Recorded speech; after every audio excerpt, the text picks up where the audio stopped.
வணக்கம். நான் சுதர்ஷன் மகேஷ். பீகார் மாநிலத்துக்கான தேர்தல் அக்டோபர், நவம்பர் மாதத்துல நடைபெறவிருக்கிறது. தற்பொழுது என்டிஏ அரசாங்கம் நடந்துட்டு இருக்குது. நிதிஷ்குமார் ஜேடியு கட்சியினுடைய தலைவர், மாநிலத்தினுடைய முதல்வரா இருக்கிறாரு. 243 தொகுதிகள் அடங்கிய இந்த மாநிலத்துல 122 பிளஸ் தொகுதிகளை கைப்பற்றுபவர்கள் ஆட்சி பிடிப்பார்கள். ஒரு பக்கம் என்டிஏ, ஜேடியு, பிஜேபி, சிராக் பாஸ்வானினுடைய கட்சி, இன்னும் சில குட்டி கட்சிகள் இருக்கிறாங்க. இன்னொரு பக்கத்துல மகா கட்பந்த், காங்கிரஸ், ஆர்ஜேடி, கம்யூனிஸ்டுகள் அடங்கிய கூட்டணி.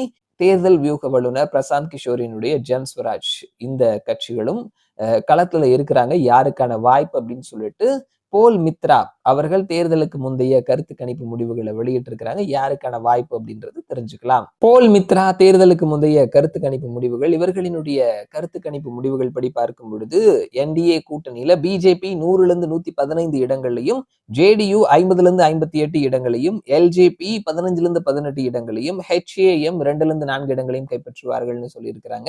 மகா கட்பந்தை பொறுத்த மட்டும் ஆர்ஜேடி 40-50 இடங்களையும், காங்கிரஸ் 8-12 இடங்களையும், சிபிஐ 4-9 இடங்களையும், விஐபி 0-2 இடங்களையும், சிபிஐ 0-1 இடத்தையும், சிபிஐ எம்ல 0-1 இடத்தையும் கைப்பற்றுவார்கள்னு சொல்லியிருக்கிறாங்க. மற்றவர்கள் 0-6 இடங்கள்னு சொல்லியிருக்கிறாங்க.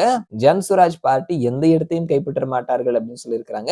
வாக்கு சதவீதம்னு பார்த்தோம்னா என்டிஏ 48% +-2%, மகா கட்பந்த் 35% +-2%, ஜன்சுராஜ் பார்ட்டி 5% +-1%, மற்றவர்கள் 12% +-1% சொல்லியிருக்காங்க. இது சீட்டா கன்வெர்ட் ஆகும் பொழுது என்டிஏ 172-188 இடங்கள் வரைக்கும் பிடிப்பார்கள் அப்படின்னும், மகா கட்பந்த் 55-71 இடங்கள் வரைக்கும், ஜன்சுராஜ் பார்ட்டிக்கு வாய்ப்பில்லை, மற்றவர்கள் 0-8 இடங்கள்னு சொல்லியிருக்காங்க.